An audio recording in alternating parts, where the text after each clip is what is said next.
What I want to start out with is, I heard some testimony during today's hearing about the viability of a pregnancy being difficult to determine because they're all based on a different diagnosis, different situation.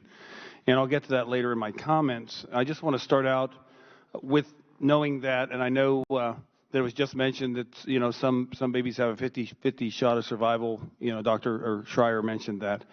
I just want to say this: every life has opportunity and hope. And sometimes doctors, despite their best efforts, do not calculate the appropriate outcome for their diagnosis. I've had a personal experience with this. When my son Freddie was 3 years old, he had an injury, resulted in led to a devastating head injury. He had an accident. The doctors, despite their best efforts, thought Freddie was not going to live. He was put on life support.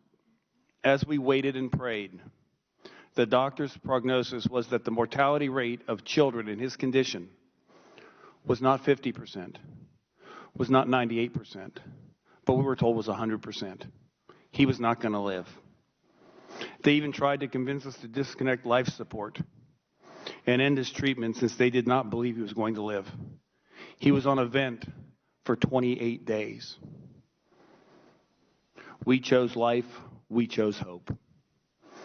And Freddie started to recover.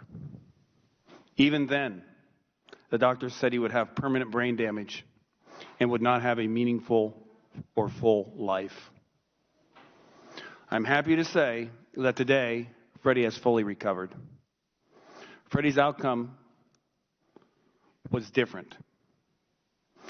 He graduated from college and now works for the hospital that saved his life. It was a different outcome than what the doctors told us it would be. His accident is now a memory, but also an opportunity to learn about the value of human life. As this pertains to today's hearing, in this country, we have countless situations where people determine the value of an unborn human life.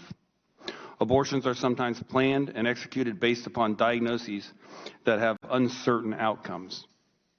Sometimes as a result, babies are born, they're alive, and they are killed as part of a planned abortion procedure.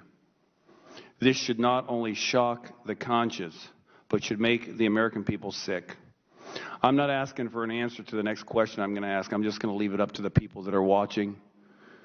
But where does it stop when we have people determining the value of human life? I yield.